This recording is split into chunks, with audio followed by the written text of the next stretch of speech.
Bible पाठ 43। Bible में परिवार के भीतर यौन संबंध। नमस्ते और शुभ दिन। मैं हूं बाइबल बार्ड एक ऐसा व्यक्ति होता है जो पारंपरिक मौखिक परंपरा से जुड़े ग्रंथों का वाचन करता है। मैं यहाँ बाइबल के साहित्य को दोहराने और इस पर प्रकाश डालने आई हूँ, यह बताने के लिए कि परमेश्वर कौन है और मनुष्य कौन है। आज हम जिस विषय पर ध्यान दे रहे हैं वह है बाइबल परिवार के भीतर सेक्स के बारे में क्या सिखाती है। सेक्स मानव जीवन की एक अत्यंत शक्तिशाली शक्ति है और इसी कारण बाइबल इस विषय पर बहुत कुछ कहती है। यह विषय बहुत संवेदनशील और जटिल है, इसीलिए इसे 4 भागों में विभाजित किया गया है। पहला, सेक्स और विवाह, देखें पाठ 42। दूसरा, परिवार के भीतर यौन संबंध। तीसरा, समान लिंगी और गैर मानवों के साथ यौन संबंध, देखें पाठ 44। चौथा, बलात्कार, देखें पाठ 45। परमेश्वर ने सेक्स की रचना की है, इसीलिए बाइबल को पुरातन पंथी या कठोर सोच से जोड़ना मूर्खता है।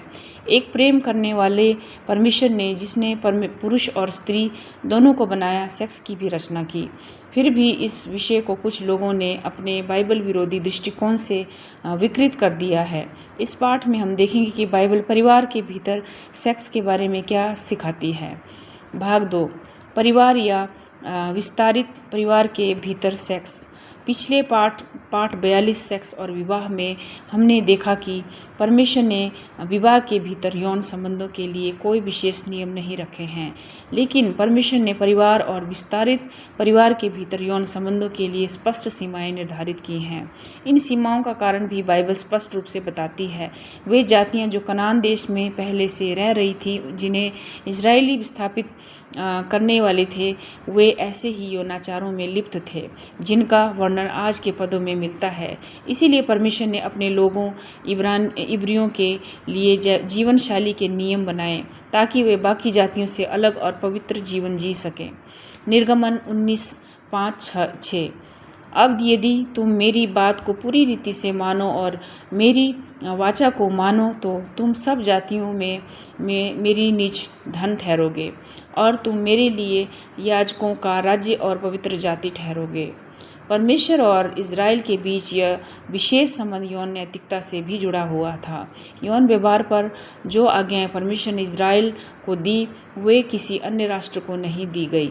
इन आदेशों का उद्देश्य यह था कि इब्रानी परिवारों का आचरण परमेश्वर के पवित्र स्वभाव के अनुरूप हो। बाकी जातियों के यौनाचार और विकृति परमेश्वर के पवित्र स्वभाव का अपमान करते थे। इसीलिए इन आज्ञाओं का पालन करने से इब्रियों का जीवन शेष संसार से भिन्न और पवित्र बन गया। अब हम देखें कि लेवियों की पुस्तक में परमेश्वर क्या कहते हैं। लेवी व्यवस्था 18:1-6 और 7:19। मैं तुम्हारा परमेश्वर यहोवा हूँ। तुम उन कामों को मत करना जो मिस्र में किए गए थे, जहाँ तुम रहते थे, और ना उन कामों को करना जो कनान देश में किए जाते हैं, जहाँ मैं तुम्हें ले जा रहा हूँ। उनके आचरणों का अनुकरण मत करना। मेरे नियमों का पालन करना। जो उन्हें मानेगा वह उनमें जीवित रहेगा। कोई भी पुरुष अपने किसी निकट संबंधी के साथ यौन संबंध ना रखें। अपनी माँ के साथ संबंध मत रखो। अपने पिता की पत्नी के साथ मत सो। अपनी बहन और सौतेली बहन के साथ संबंध मत रखो।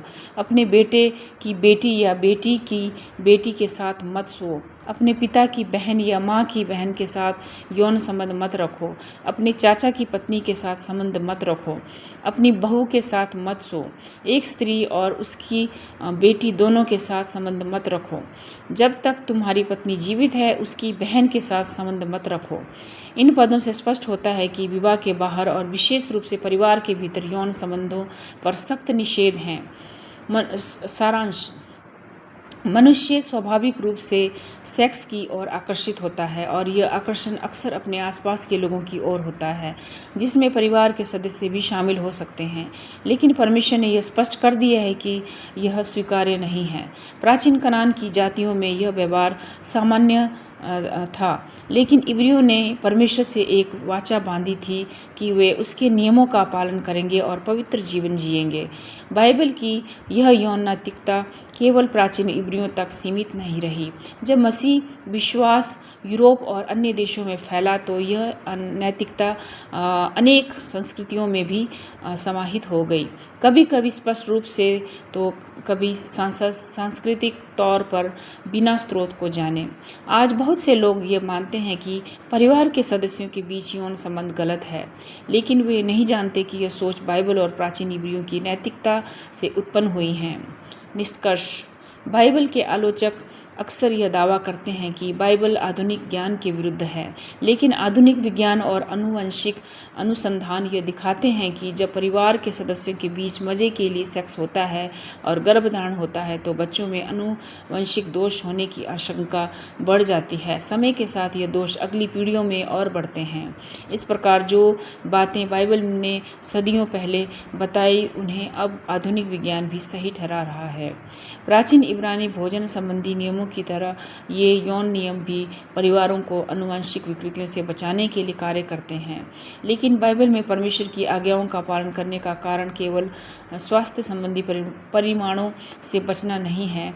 बाइबल में लोग परमेश्वर की आज्ञा इसलिए मानते हैं क्योंकि उसने कहा है, बस यही अधिकार पर्याप्त है।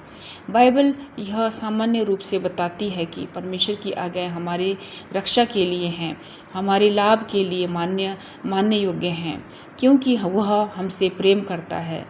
उसके कहे अनुसार चलने के लिए हमें कोई तर्क या वैज्ञानिक पुष्टि की आवश्यकता नहीं है।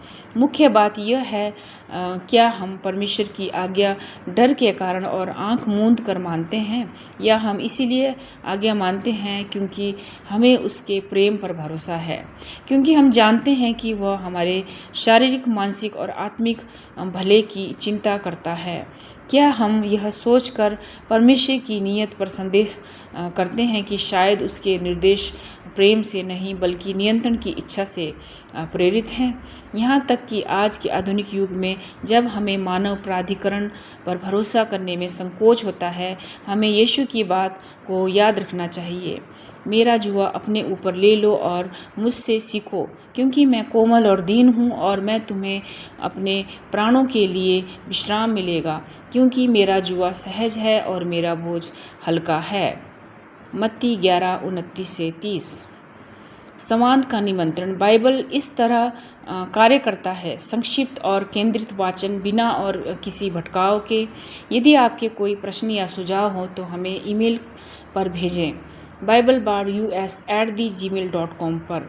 आपका उत्तर पाने में हमें खुशी होगी।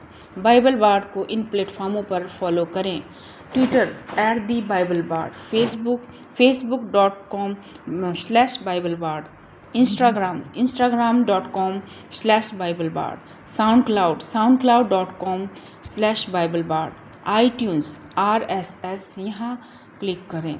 धन्यवाद। आपका दिन शुभ रहे।